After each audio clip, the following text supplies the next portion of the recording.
said Alcatraz was supposed to be escape-proof. A fortress prison in the middle of San Francisco Bay, surrounded by freezing currents, armed guards, and concrete walls 5 stories high. But in 1962, 3 men vanished. No bodies, no trail. Just a dummy head in a bed, and the greatest prison break in American history. Alcatraz wasn't just a prison, it was an island fortress and home to some of the most infamous criminals of all time. These are the Inmate files. Frank Morris wasn't your average con. He had an IQ of 133. He was raised in foster care and later managed to escape from a Louisiana prison. By 1960, he landed at Alcatraz, the last stop for escape artists. But Morris had a plan, and 2 brothers just crazy enough to help him pull it off. John and Clarence Anglin were bank robbers and born swimmers. They used to break ice to swim in Lake Michigan as kids. They were sent to Alcatraz after multiple escape attempts from Atlanta Penitentiary. Morris met the 2 of them behind bars. Conveniently, their cells backed up to a utility corridor, so they spent 6 months digging through the concrete behind their sinks. They used spoons, a broken vacuum motor turned into a drill, and the sound of an accordion to mask the noise. Each man carved a hole big enough to crawl through. Behind the wall, a hidden workshop in the rafters.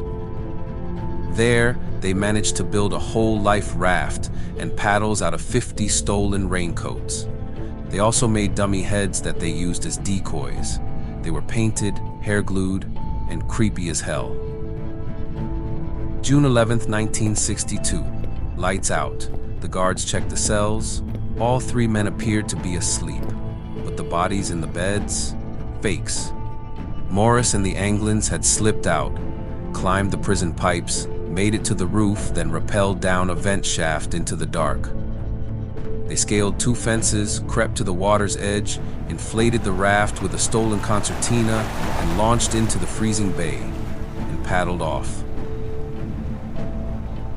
The next morning, a guard went to wake John Anglin, and the fake head rolled off the pillow. Panic ensues. Sirens go off. The FBI, Coast Guard, and military launched a full-scale manhunt.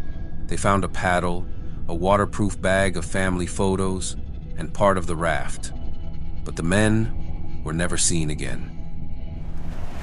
The official story says they drowned in the freezing currents of the San Francisco Bay, but the bodies were never found. Some say the Anglin brothers mailed postcards from Brazil. Others claim a family photo surfaced decades later. Even Mythbusters recreated the raft and made it to shore.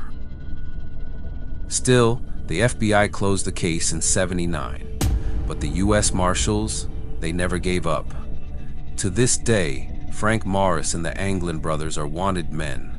Alive, they'd be in their 90s, but their legend lives on, etched in prison history. This is Alcatraz, the Inmate Files. If you enjoy our content, please be sure to like and leave a comment below. It really helps us to grow our channel. Subscribe now for more. We're just getting started. Up next, Al Capone, the most powerful gangster in American history, rotting away at Alcatraz. As always, thanks for watching, and I hope you learned some.